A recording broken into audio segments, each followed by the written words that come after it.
네, 여러분 안녕하십니까. 전주 MBC의 시사토론입니다. 올해 광복절은 제76주년입니다. 식민지에서 벗어나 홀로 서기가 시작된 지 거의 80년이 다 돼가고 있다는 것이죠. 하지만 일본 제국주의 잔재는 우리 사회 곳곳에서 여전히 목격되고 있습니다. 오늘 시사토론에서는 아직도 우리 주변에 뿌리 박힌 일제 잔재는 무엇이며 그동안 꾸준히 실천되고 있는 일제 잔재 청산 운동은 어떤 성과를 거두고 있고 무엇이 숙제인지 살펴보도록 하겠습니다.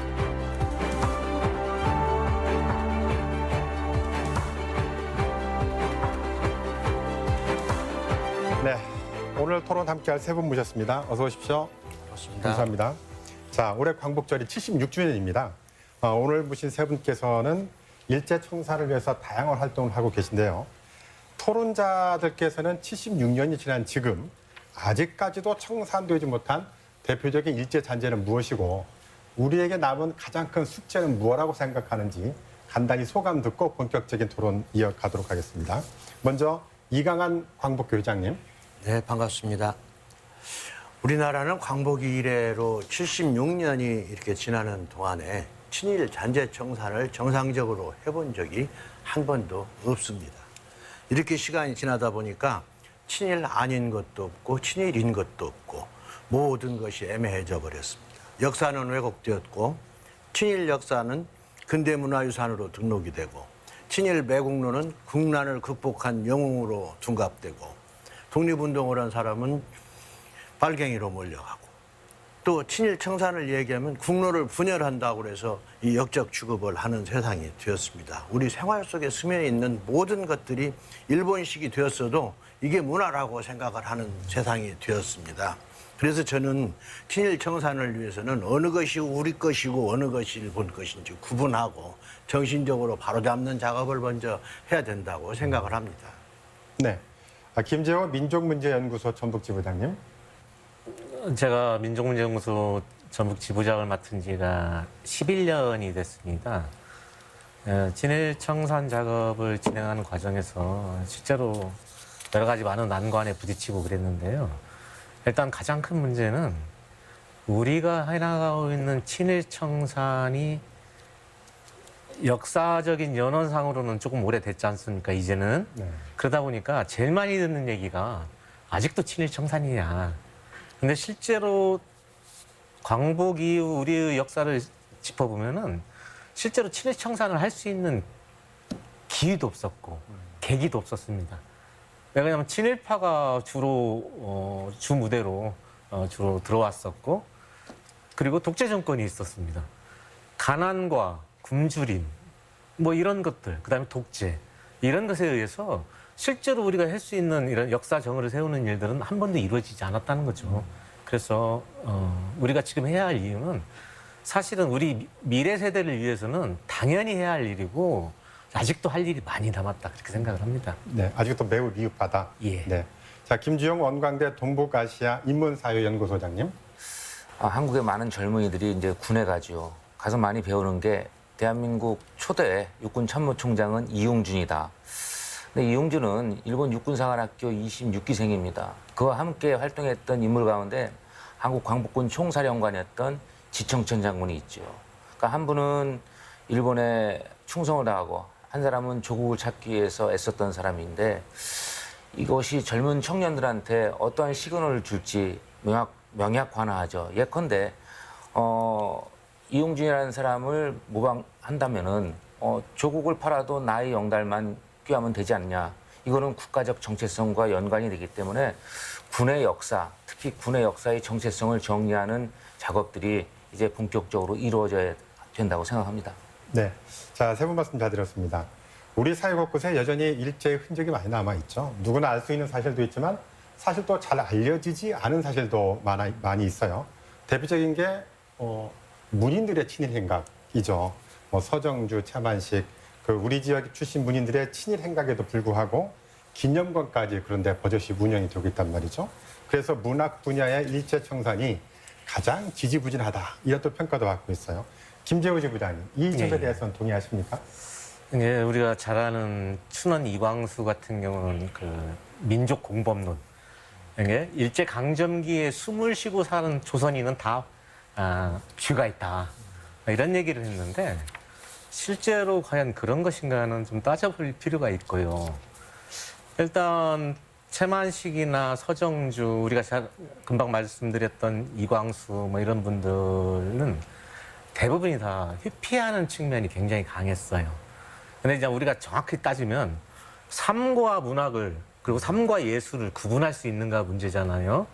근데 인문학이라는 것은, 특히나 문학예술이라는 것은 인간의 정서, 삶, 그리고 희로애락을 다루는 거예요. 이것이 단순하게 문학이 기술적인 측면보다는 사실은 인간의 정서적 측면을 다루기 때문에 이것을 딱 구분해가지고 저 사람이 영혼을 뺀 상태에서의 글이 좋다, 나쁘다. 이렇게 평가한다는 것은 저는 있을 수 없는 것이고 이런 것들이 바로 인문학을 죽이는 것이지 않는가 그렇게 생각을 합니다. 네. 자, 김주현 교수님. 네. 자, 그런데도 그 한쪽에서는 문학적 평가는 달리해야 아닌가라는 주장이 있는 것도 사실이에요. 그래서 그분들은 우리 문학의 별들이기 때문에 뿌리채 부정해서는 안 된다라는 주장이 있는데 이 부분에서 어떻게 생각하십니까? 저는 그 부분도 일단은 이제 수긍하고요. 예컨대 최남선의 대한독립선언서, 3.1 독립선언서죠.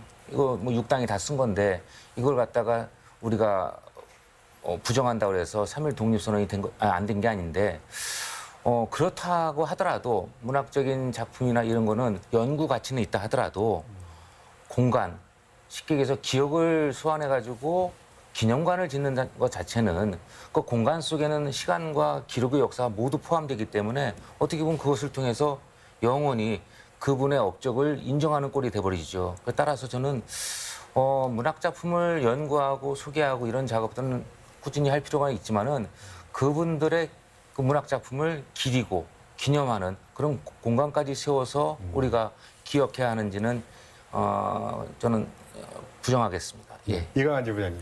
공간에 대한 기억까지는 무리다라고 이제 말씀을 하시는 문학 거죠. 작품이 그 언어를 표현하는 그 예술적 작품인데 기본 정신이 흐트러져 있지 않습니까? 우리 국민 민족들을 팔아서 일본의 신화가 되게 하고 일본을 위해 죽어야 된다고 선동하고 이런 일들을 했던 분들의 생각이 온전한 정신으로 만들어진 이야기인지 그분들의 정신을 우리가 이어받아야 하는 건지 또 이 사람들의 이야기를 우리 후배들이 존경하는 것으로 받아들여야 되는 것인지 이것이 문제가 되는 거죠. 예를 들어서 그분의 행위가 이렇게도 할 수 있고 이렇게도 할 수 있는 거지만 우리 후손들이 그분들을 칭송하고 숭앙하고 훌륭하다고 존경해야 되느냐. 또 국비나 지방비를 들여서 문학관을 세워주고 행사를 해주고 이런 일을 해야 되는 것이냐. 이거는 아니라고 생각합니다. 예를 들어서 도둑질을 해가지고 돈을 많이 벌어서 자선사업 좀 했다고 해서 이분이 자선사업가가 되는 건 아니라고 생각을 해요.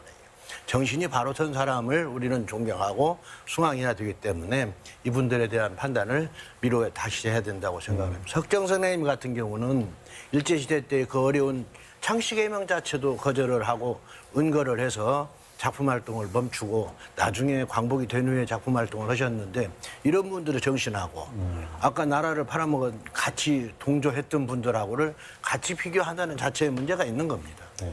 그 정신을 얘기합니다. 네, 저희가 지금 이제 친일 인물에 대해서 얘기를 하고 있는데요. 네. 또 한쪽을 또 뒤집어 보면은 반면에 백정기 열사를 비롯해서 독립투사들에 대한 조명은 오히려 좀 소외받고 있지 않느냐라는 지적들도 있어요. 그 소외받는 정도가 아니라 아주 잊혀지고 묻혀졌다고 봅니다. 예를 들어서 백정기 선생님 같은 경우는 우리나라에서는 5번째 손가락 안에 들어갈 만큼 훌륭한 업적을 가지고 계신 분인데 그분의 행적에 대해서 알려진 것이 제후 6.3정 의거에 실패를 해서 잡혀가 죽었다. 이 정도로만 알려져 있습니다.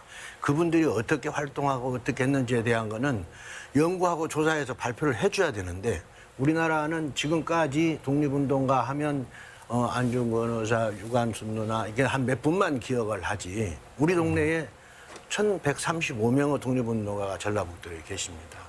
이분들이 했던 일들이나 업적들 하나도 알려져 있지 않고 불과 한 서너 분 이야기만 나와 있는 거는 묻어두고 발굴하지 않으려고 했던 역사가 있기 때문이라고 봅니다. 김재우 부장님 생각은 어떠세요? 네, 저는 우리 광복 부장님 말씀하고 거의 비슷합니다. 100번을 양보하고 10,000번을 양보한다 하더라도 친일파에 대한 어떤 여러 가지 공적 문학관이나 기념관 이런 것들은 실제로 전북 지역의 독립운동가 분들보다 앞설 수가 없어요. 그래서 근데 실제로 전북 지역의 독립운동가 분이 지금 현재 1,100명 조금 넘거든요. 이분들에 대한 건 진짜 아무것도 알려지지 않았는데 떡하니 뭐 최만식이네 서정준의 문학관 세우고 기념관 세우고 시비 세우고 이런 것들이 과연 우선이 될 수 있는가. 그리고 공적인 영역에서 이들은 당연히 추방돼야 하는 것이고 서정준나 최만식이가 좋다라면은 그것은 개인적 차원에서 그렇게 그분들이 평가하면 될 일이지 이것을 공동체 사이에 강요하거나 이래서는 안 된다. 그렇게 생각합니다. 김주영 교수님? 예, 저는 좀 구체적으로 한번 말씀드리고 싶습니다. 지금 익산 출신의 이제 임규 선생이 있는데 그분은 이제 민족 대표 33인에 속하지 않았지만 48인 가운데 하나고 독립선언서를 들고 도쿄까지 가가지고 경시청이라든지 일본 요루에 뿌린 인물이지요. 근데 그럼에도 불구하고 임규 선생의 지금 생가는 완전 방치는 아니어도 표지판도 없고 그 외손자가 홀로 지키고 있습니다. 어떻게 보면은 그분은 전 영화 말모이의 주인공처럼 한글을 사랑하고 끝까지 한글을 갖다가 연구했던 분인데 80 노구에도 그런 분에 대한 기념관 기념비는 아예 논의 자체도 안 되고 있고 생가조차도 거의 지금 방치된 상태로 있기 때문에 이런 것은 지금 뭔가 앞뒤가 맞지도 않고 우리의 정신사적인 측면에서 굉장히 안 좋은 모습이기 때문에 이런 부분들이 빨리 정리되어야 될 것 같습니다. 네. 약간 결이 다른 질문이긴 한데요. 그 일본의 잔재가 관광 자원으로 활용되는 경우가 있죠. 뭐 예를 들면 군산의 근대문화유산. 지금 군산 같은 경우 그렇죠. 그런 게 많죠. 네네. 자, 그런데 어떻게 보면은 그냥 관광 자원으로만 활용되고 있다는 지적도 받고 있어요. 네. 이런 형태는 어떻게 보시는지 궁금해요. 먼저 이강한 지부장님. 관광 자원으로 활용되는 것이 문제가 되지는 않겠죠. 네. 그러나 그 본질을 우리가 알아야죠. 예를 들어서 이 군산이 어떻게 우리나라에 제일 먼저 개항이 되고 일본인들이 들어와서 살게 됐고 그것이 어떻게 만들어졌는지 역사와 과정을 모르고 그냥 눈으로 보는 눈여기로만 보면 안 되죠. 이건 시간 여행이 아니고 우리나라 전라북도가 우리나라에서 가장 부유했던 곡창지대 아닙니까? 우리나라를 어떻게 수탈해 갈까 하는 수단 최후 좋은 방법으로 군산을 개항하고 신장로를 놓고 그 여러 가지 건물들을 지어서 통치를 해가는 수탈 현장으로 만들어진 건데 그런 역사 이야기는 없고 일제시대 때 뭐였다 이런 정도 가지고는 그것이 우리가 관광으로 써먹기는 어렵다. 이거는 그 과정과 본질에 대한 교육을 하는 현장이 될 수 있도록 하면서 옛날에 이런 일도 있었다라고는 관광자원화 되는 것이 바람직하지 않을까. 이건 교육 현장을 만들어줘야 됩니다. 네. 그래서 교육을 통해서 이걸 알 수 있게 해주는 작업이 선행되면서 그게 또 관광자원으로 활용화될 수 있도록 하는 게 바람직하다고 생각합니다. 네. 자, 김재호 부장님. 예. 그 일제 잔재를 단순히 관광 자원으로 하지 말고 수탈과 저항의 역사를 알리는 계기로 삼아야 된다라는 주장이시고 말씀이시잖아요. 예. 자, 그렇다면 이거 어떻게 우리가 할 수 있을까요? 글쎄, 몇 년 전인가요? 저기 울산에서 학성공원에 임진왜란 때 쳐들어왔던 외장인 가토 기요마사 동상을 세워가지고 관광 자원한다라는 얘기가 있었고, 포항에서도 우리 고래잡이 일본 고래잡이 여선들이 들어와가지고 일제 강점기에 고래를 다 잡아갔잖아요. 거기다 일본인 거리가 지금 조성돼 있어요. 우리 비근한 예로 우리 익산이나 군산 같은 경우는 일본이 부식한 전략적인 식민 도시예요.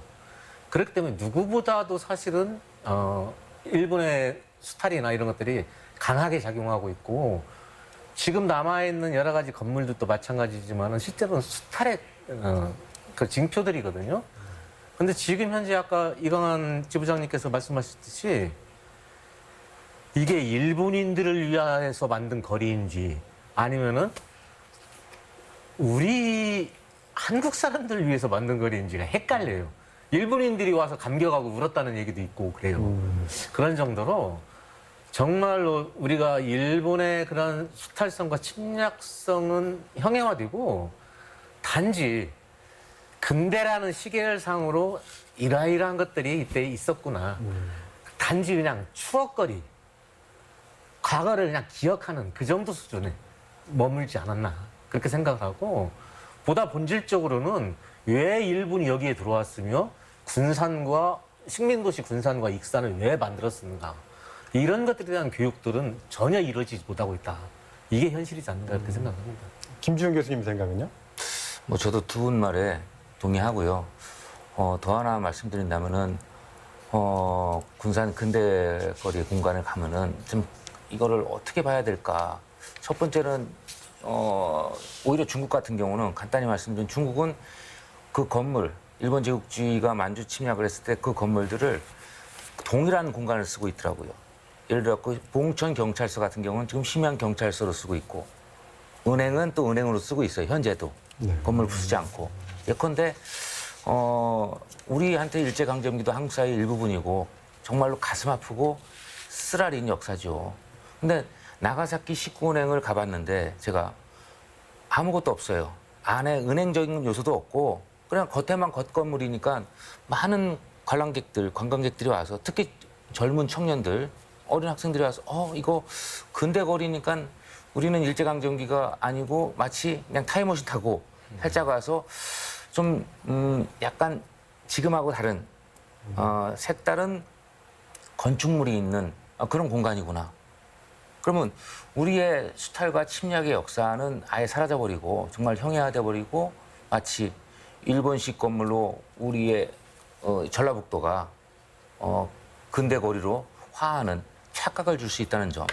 그런 점에서 저는 앞으로 이제 근대거리라는 명칭이라든지 또는 공간을 만들 때도 건물을 부술 수 없다면은 그 건물에 대한 기본적인 기능과 특징은 그대로 두면서 지속적인 교육, 홍보, 관광이 같이 들어가야지 오로지 관광만 위해서 한다면은 결국은 예전 조선 총독부를 보러 온 사람들이 일본인들이 많이 와갖고 눈물을 흘린다듯이 그런 역사의 되풀이가 똑같이 되지 않을까라는 생각이 듭니다.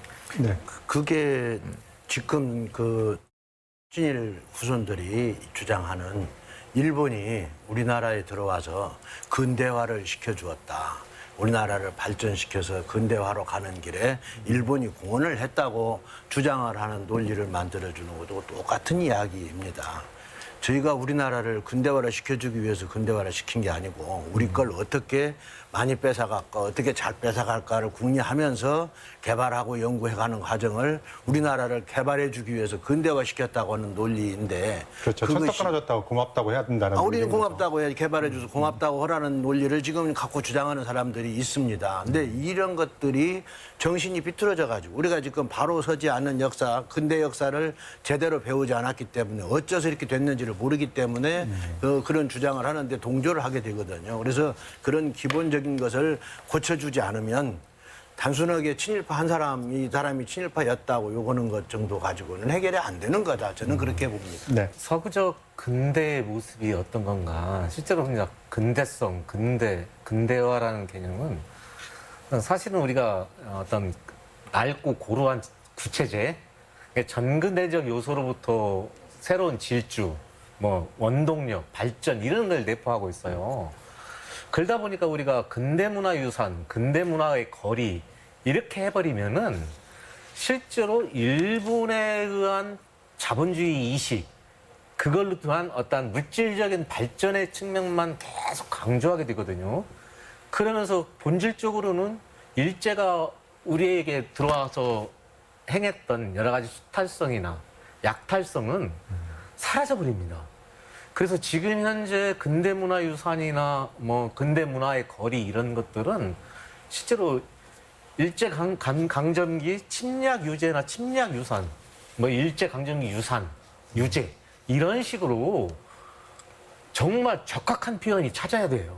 근데 이것이 않고 그냥 근대문화유산, 근대문화거리면은 아까 우리 지부장님 말씀하신 대로 일본에 의해서 우리의 근대화가 이루어졌고 일본에 의해서 우리의 모든 것들이 발전하고 지금 현재 우리를 가져왔던 초석이 일본에 있다라고 이렇게 볼 수도 있다라는 겁니다. 그래서 그건 굉장히 위험한 용어다 그렇게 생각을 합니다. 그거를 입증해 주려고 하는 저기가 근대문화유산 등록이라는 제도가 생겼지 않습니까? 문화재청에서 뭐 100년, 150년 이내의 건물들을 근대문화유산이라고 등록을 해서 지원하고 보조해주는 정책을 만들었는데 100년에서 150년 된 건물이면 일제시대 때 만들어진 건물입니다. 전부. 이것들을 문화유산이라고 등록을 하고 보존하자고 하는 정책이 있습니다. 이런 것 자체가 우리나라가 지금 원래 잔재청산에 관해서 아무런 의지도 없었고 잔재청산에 관한 것을 하지도 않고 엉뚱한 방향으로 시책을 끌고 가고 있다라고 하는 단면이 되는 겁니다. 네, 저희가 지금 일제 청산을 이야기하고 있는데요. 교육과 사회 분야에도 일제 잔재가 많이 남아 있죠. 그 학교만 봐도 조회, 훈시 이게 다 일제의 영향이잖아요. 그 교과만 해도 대부분이 엔카 형식의 출정가식이에요. 네. 자, 그래서 최근에 보면은 교과를 고치는 운동이 좀 활발히 일어나고 있는 것 같아요. 자, 어떻게 보면 매우 큰 일이 아니라고 생각하지만 상당히 의미 있는 일이라고 볼 수 있거든요. 김 교수님, 이런 노력들이 불러일으킬 효과는 뭐가 있을까요? 그러니까 우리한테 지금 무의식적으로 지금 몇십 년 동안 그냥 제국주의 일본에 이식된 문화들이 자연스럽게 들어와 있죠. 그래서 이제 교과도 그렇고 조례라는 거는 군국주의의 상징적인 공간이죠. 그래서 많은 사람들이 이제 국민학교, 그러니까 지금 초등학교에도 교장 훈시대가 어마어마하게 높아져 있습니다. 그거는 이제 모든 그 당시에 학생들을 병영국가의 일원으로 만들겠다고 하는 제국주의 일본의 노림수인데 그게 아마 해방 이후에도 수십 년 동안 고쳐지지 않았죠. 이제는 공간뿐만 아니라 특히 공간이 왜 중요하냐면 일단 공간이 있으면 사람들은 그 속에 들어가고 싶고 그리고 한번 가서 사진도 찍고 싶고 기억하고 싶은 곳이죠. 그러니까 유무형의 일제 잔재를 동시에 조사해서 이제는 교육계 어떻게 보면 우리가 친일파 인명사진을 보면 제일 많은 게 실은 교육계입니다. 그만큼 교육계가 영향력도 많이 있었고 가장 또 쉽게 친일파로다 가는 지름길인지도 모르겠지만은 그래서 학교 현장에 있는 교가 아마 지금 전라북도도 교가 바꾸기 운동을 굉장히 많이 하고 있을 겁니다. 이거는 작은 출발 같지만은 결국은 이게 결국은 역사가 돼서 후대들한테 아주 대한민국의 정체성을 제대로 전달해 줄 수 있는 그런 작업의 일환이 아닐까 싶습니다. 네, 이강한 지부장님. 자치단체들도 일제청산을 위한 사업들을 많이 하고 있잖아요. 예.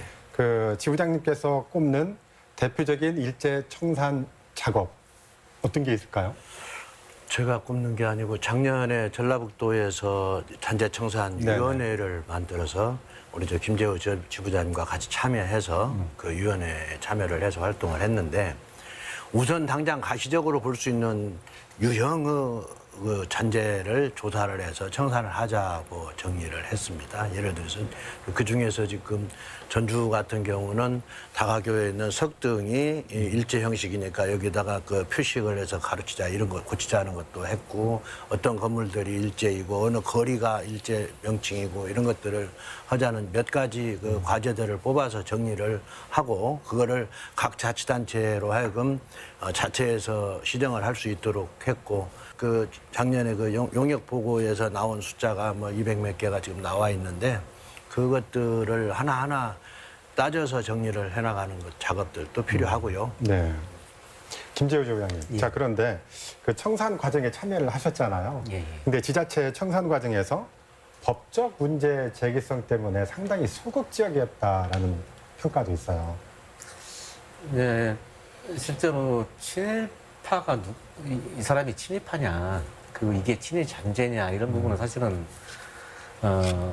뭐 한 개의 지자체나 아니면 뭐 광역 도 차원에서 이렇게 얘기할 수 있는 성질은 아니에요. 왜냐하면 그 부분은 분명히 책임이 뒤따르는 것이고 특히나 지금 현재 저희 친일인명사전 민족문제연구소가 발간한 친일인명사전에는 4,389명 정도인가요? 더 정확하게 네. 숫자는 생각이 안 나는데 그 정도 438 되는데 맞습니다. 문제는 그겁니다. 여기에는 친일인명사전에 들어있다고 해서 그 사람만 친일파냐면 그건 아니에요. 왜냐면은 전라북도 같은 경우도 친일 혐의가 굉장히 짙음에도 불구하고 아직 연구가 미진해서 못 들어간 사람도 많이 있고요. 그다음에 특히 지역 유력자들은 상당수가 그렇습니다. 그리고 이런 것들을 공개적으로 우리가 이 사람은 친일파입니다라고 이렇게 할 수 있는 권한을 주어지지 않았어요, 저희에게. 그러니까 그런 부분들이 어려운 것이지, 실제로 내부적으로는 이분들이 실제로 했던 친일 행위들, 예를 들면 한 가지 예를 든다면 1919년 3.1운동이 일어나고 나서 전북 지역에 전북 자성이라는 게 만들어집니다. 그러니까 3.1운동을 저지하고 방해할 목적으로 전북 지역에 있는 유력자들이 다 들어가 있어요, 웬만한 사람들은. 그리고 그 명단이 지금 다 있어요. 그래서 딱 지정해서 이 사람들이 친일파입니다가 아니라 이런 행위 중심으로 어떤 단체 중심으로 친일을 구분하는 것도 또 한 가지 방법이지 않는가 그런 생각이 들고 앞으로 이 부분은 저희 과제라고 생각을 합니다. 네. 그 민족문제연구소에서 친일 인명사전을 발간하셨죠? 예, 예. 이 과정에서도 친일 후손들의 뭐 조직적인 방해, 명예훼손 소송 이런 것들이 좀 많이 있었죠? 예, 많습니다. 그리고 실제로 뭐 사자 명예훼손도 꽤 들어왔고요. 전북 지역만 하더라도 뭐 수당 김현수, 뭐 인천 김성수 쪽도 소송을 제기했었고, 물론 대법원에서 확정 판결로 친일파가 맞습니다 결론은 났지만은 실제로 나치 지배하의 나라들 그리고 우리처럼 일제 지배하에 있던 나라들 그 후의 차이가 뭐냐면은 그쪽에서는 다 동의를 해요. 우리가 잘못했고 이 사람들을 어떻게 해야 되는가에 대한 국민적 동의가 이루어졌습니다. 근데 우리는 어떤 문제가 발생하냐면요. 잘못했음에도 불구하고 이것을 자꾸 미화하거나 사죄하지 않는 거예요. 이건 굉장히 큰 차이거든요. 그러다 보니까 미래 사회로 나아가는 데 있어서 어떤 치유와 통합이 될 수가 없어요. 어렵겠죠. 기본적으로는 피해자뿐만 아니라 가해자조차도 이 부분에 대해서 동의하고 우리가 앞으로 미래 사회, 더더 발전된 사회로 나아가는 데 있어서 정말 우리 선조들이 정말 잘못했습니다. 그리고 우리는 앞으로 거기에 대해서 깊이 반성하고 함께 하겠습니다라고 해야 하는데 그러지 보자고 오히려 지금 어떻습니까? 오히려 일본이 잘했다고. 오히려 친일파들이 대한민국을 건국했다라고까지 얘기를 해요. 이런 상황이 참 어렵게 만든다. 그렇게 생각합니다. 그게 이제 분단의 역사. 우리가 이제 45년은 분단이 되고 나서 또 전쟁도 치렀잖아요. 그 과정 속에서 만주 지역 같은 경우는 만주 지역에서 활동했던 간도 특설대원들. 네. 이분들 같은 경우는 대한민국 국군을 만드는데 골간이 됐지만은 이미 친일파의 경력이 있었어요. 그분들이 다 저 참모장 됐잖아요. 그래갖고 상당히 많은 사람, 이젠 많이 밝혀졌죠. 뭐 초대 국방대학원장 했던 윤수연, 다 간도특설 일기생들이거든요. 해병대 초대 사령관 신현준. 근데 이분들도 끝까지 입을 다물고, 내가 이제 야 군인으로서 일제강점기 때 어리셨으니까 이랬다. 이제는 하지만 대한민국 국군을 위해서 해군을 위해서 정말로 불철주야 애썼다. 뭐 이렇게 얘기했으면은 괜찮은데 다 뭉개버렸어요. 얘기 안 하고. 그러다 보니까는 친일파들의 역량이 자신들의 예전 것을 다 숨겨버리고 어떻게 보면 대한민국의 역사도 오염시키고 정신사적인 측면도 오염시켰다 이렇게 볼 수 있습니다. 네. 그것이 진짜 잘못된 역사인데요. 48년도에 재헌국회가 생겼을 때 반민특위를 만들어서 1년 정도 남짓 운영을 했는데 그때 친일 경찰들로부터 습격을 당하고 암살을 당하고 이렇게 해서 제대로 활동을 못하고 폐쇄를 한 역사가 있습니다.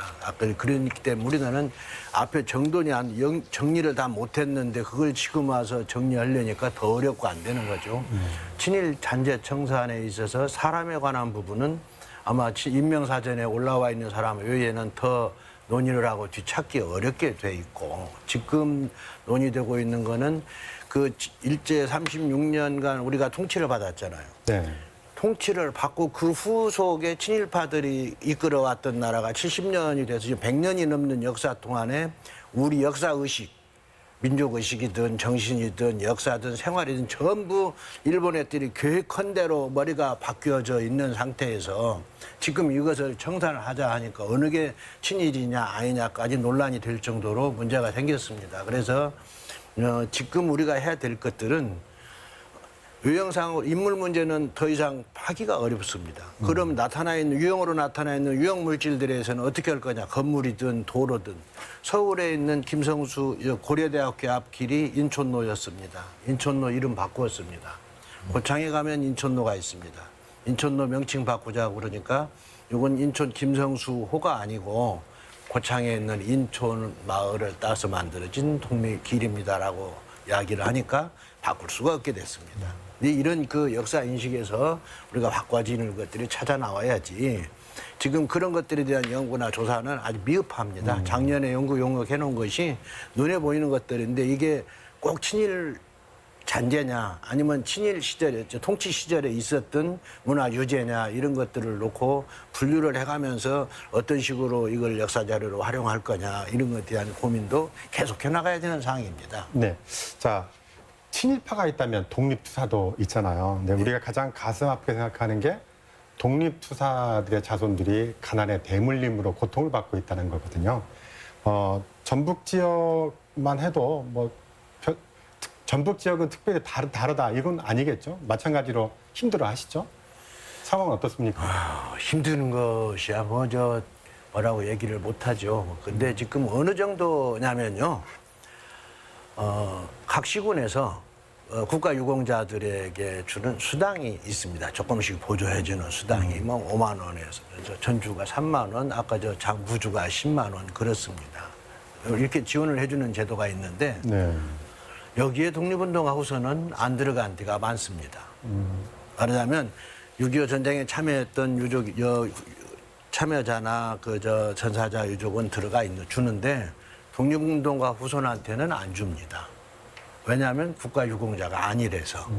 국가유공자들은 다 옛날에 죽고 없거든요. 우리 독립운동가들은 살아계신 분이 몇 분 안 계십니다. 근데 그 후손인 제가 그 할아버지를 대신해서 그 어떤 수권을 받고는 한 사람밖에 없어요. 우리 형제가 많이 있어도. 근데 아무런 그런 혜택에서 배제가 되고 있는 실정이고 정부 지원에서 열외입니다. 거의. 뭐 지금 조금 생각하려고 애는 쓰고 있는데 독립유공자 후손들이 잘 살 수 있으라는 거죠. 안 되는 게 학교도 제대로 못 배웠죠. 취업도 제대로 못 했죠. 일제시대를 불문하고 새로운 정부에서도 우리 대한민국 정부가 수립된 뒤에도 독립운동가들은 탄압을 받았습니다. 네. 그러니까 안 되는 거죠. 자, 김재호 지부장님. 네. 광복 76주년이에요. 예. 자, 그렇게 되면 독립투사들을 가려내고 그분들에게 필요한 지원도 어느 정도 돼 있지 않겠느냐라고 생각할 수 있거든요. 어떻습니까?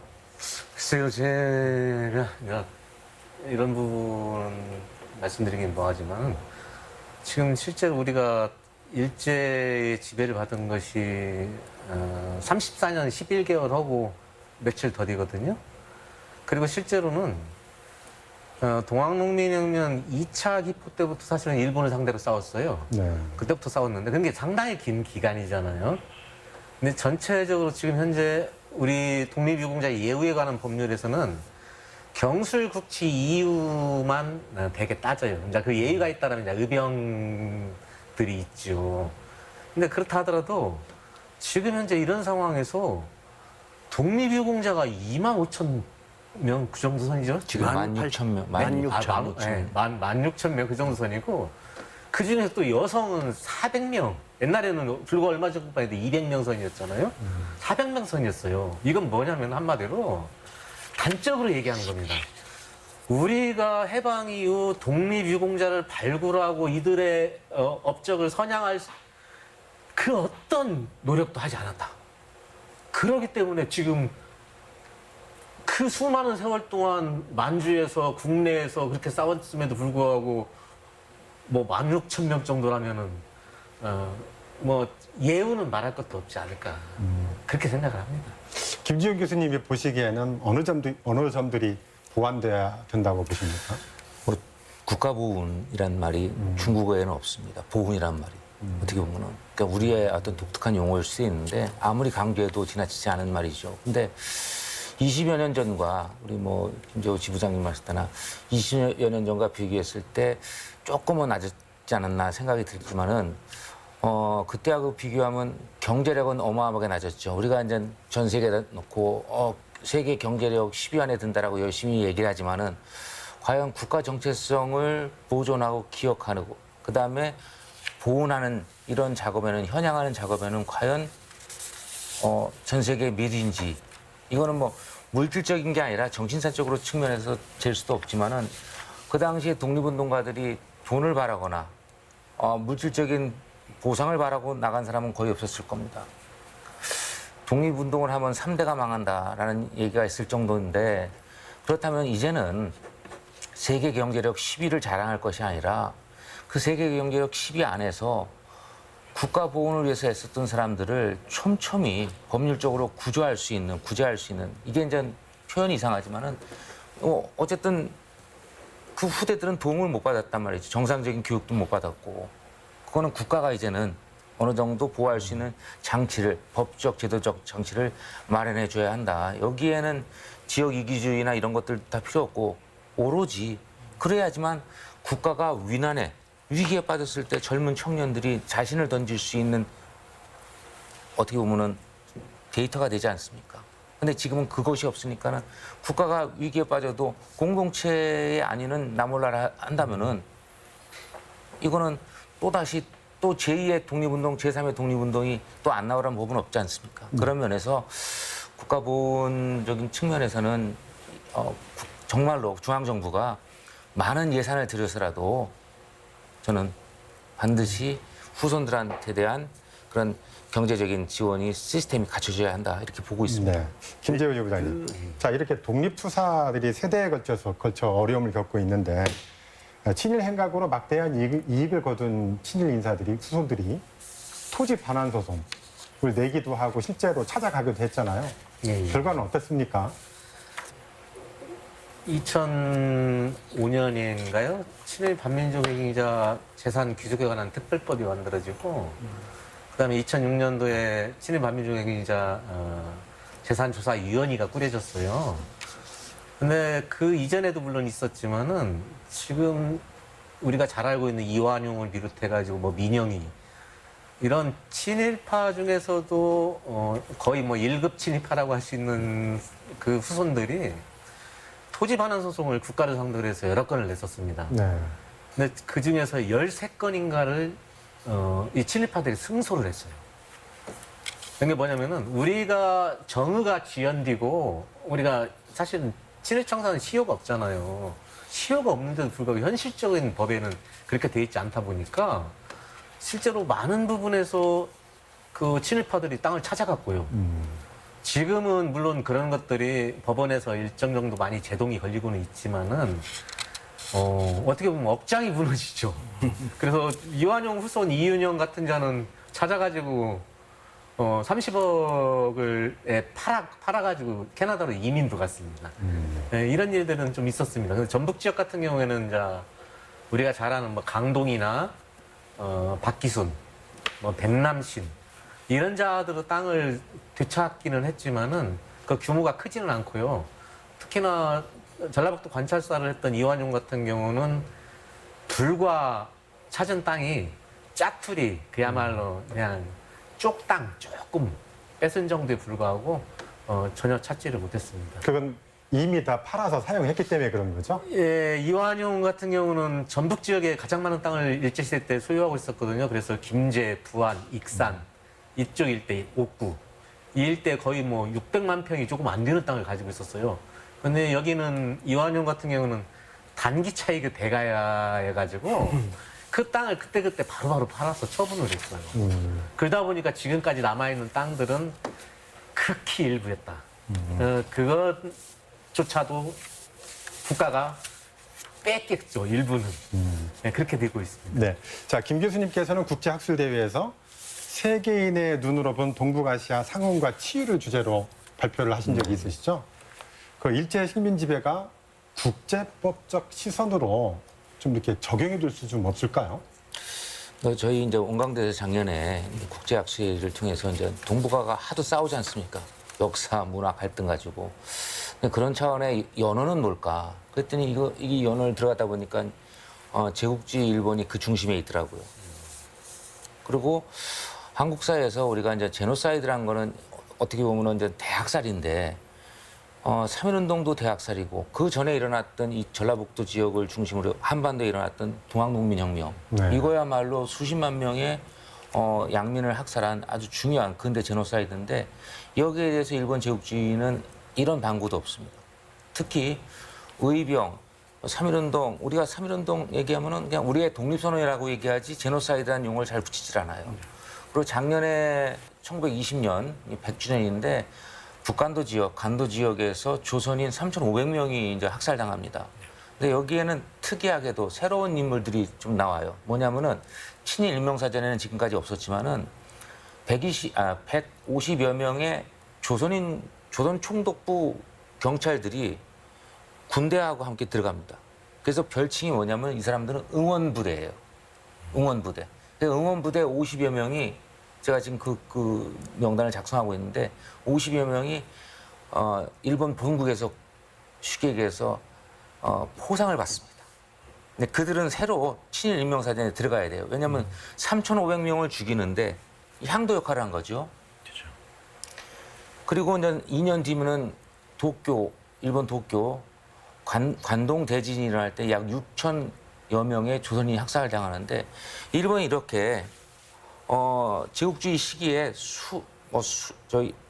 중국의 남경 대학살, 난징 대학살 30만 명은 말할 필요도 없고 한국 사회에서 정말 대학살의 예가 굉장히 많음에도 불구하고 법적 규정력을 적용시킨 적이 없습니다. 그러니까 학살을 하더라도 우리가 이제 3.1운동 100년이 지났지만은 일본한테 정식으로 1948년 유엔에서 제노사이드에 관한 협약이 있어요. 그 규정력을 들이대야 되는데 그렇지 못하니까는 일본 애들은 너네 100주년 지나면 끝이겠구나. 또 앞으로 3년, 4년 뒤면 해방 80주년입니다. 이런 모습들은 우리가 역사계 그다음에 법조계 이렇게 좀 융합을 해서 근대 이 제국주의 시대를 청산한다는 의미에서도 반드시 일본의 법적 규정력을 증거로 들이대서 위안부 문제뿐만 아니라 강제징용뿐만 아니라 제노사이드 문제도 국제화시켜야 된다고 봅니다. 자, 어느덧 토론을 마칠 시간이 돼서요. 제가 세 분께 공통 질문 하나를 드릴 테니까 이걸로 인사 말씀을 가름하고요. 우리나라를 이렇게 식민지로 짓밟고 그런데도 위안부도 수탈도 뻔뻔하게 일본이 부정을 하고 있잖아요. 오히려 일본은 너희들은 우리 때문에 잘 된 줄 알아라라는 진짜 뻔뻔함의 극치를 보이고 있는데 자, 그러면 우리가 지금 이 시점에서 일본에 어떻게 대응해야 하는지 이 내용을 마지막 말씀 가름해 듣도록 하겠습니다. 먼저 이강한 지부장님. 우리 엊그저께 폐막한 올림픽 보면서도 일본 사람들이 가지고 있는 우리나라에 대한 생각 하나도 변하지 않은 것 봤습니다. 우리 선수단이 여기에다 걸어놓은 거 가지고 시비를 하지 않는가, 음식을 가지고 시비를 하지 않는가, 모든 것에서 가들이 가지고 있는 생각은 하나도 변하지 않았는데 우리는 다 잊어먹고 지금 옛날로 그대로 살자 이러고 있습니다. 저는 이렇게 생각합니다. 우리가 어느 게 우리의 본래의 본질인지에 대한 연구를 해줘야 된다. 자치단체는 자치단체대로 조례를 만들어서 이 친일 역사에 관한 우리 역사 자료들을 다 발굴하고 조사해서 계속 이거를 체험하고 교육시키는 장을 만들어 주어서 앞으로 후세들이 다시는 이런 일을 겪지 않도록 경험을 시켜줘야 할 필요가 있는 거인데 지금 그런 역할들을 못하고 있다. 아까 독립운동가 한두 분을 숭앙하는 것도 중요하지만 정말로 우리의 역사, 바른 역사를 찾아서 꿰내는 작업이 필요하다. 이걸 만들어 가서 우리가 정신을 바로 세우는 작업을 해줘야 한다고 생각합니다. 네, 김재우 지부장님. 예, 사실은 일본에게 묻는 것이 아니라 우리 자신에게 물어야 할 문제라는 생각이 듭니다. 사실 친일잔재 청산은 단순하게 일본이 부식한 그런 잔재를 청산하는 문제가 아니라 사실은 민주주의나 인권, 평화, 그리고 그들이 허물었던 우리 공동체의 복원이라는 생각을 하고요. 우리가 이렇게 자꾸 미적거리고 이런 역사 정의를 세우는 데 있어서 소홀히 한다라면은 일본이 더 우리를 무시하고 또 다른 침략을 감행할 수도 있는 거죠. 그래서 우리 자신이 이런 부분에 있어서 보다 좀 긴장감을 가지고 그렇게 역사 정의를 세웠으면 좋겠습니다. 네, 김주영 교수님. 예, 저는 기념해서는 안 될 인물을 기념하는 사회는 정의롭지 못하다. 우리가 정말로 악질적으로 민족을 팔아넘겼던 사람들을 기념한다면은 그 사회는 정의롭지 못한 사회이고, 우리는 그래서 정의를 세우는 기억 투쟁을 끝까지 해나가야 된다고 생각합니다. 그래야지 제국주의 일본에 부역했던, 또 지금 일본 우익들이 생각했던 대한민국의 정체성이 바로 설 수 있다고 생각합니다. 네. 오늘 시사토론에서는 여전히 우리 사회에 남아있는 일제 잔재 청산에 대해서 함께 생각해 봤습니다. 대한독립 만세를 비친 지 76년, 그 감격과 각오로 후손들에게 진정한 참된 대한민국을 물려줬으면 하는 바람입니다. 오늘 순서는 여기까지입니다. 시청해주신 시청자 여러분, 함께해주신 토론자 여러분, 고맙습니다. 수고하셨습니다. 수고하셨습니다.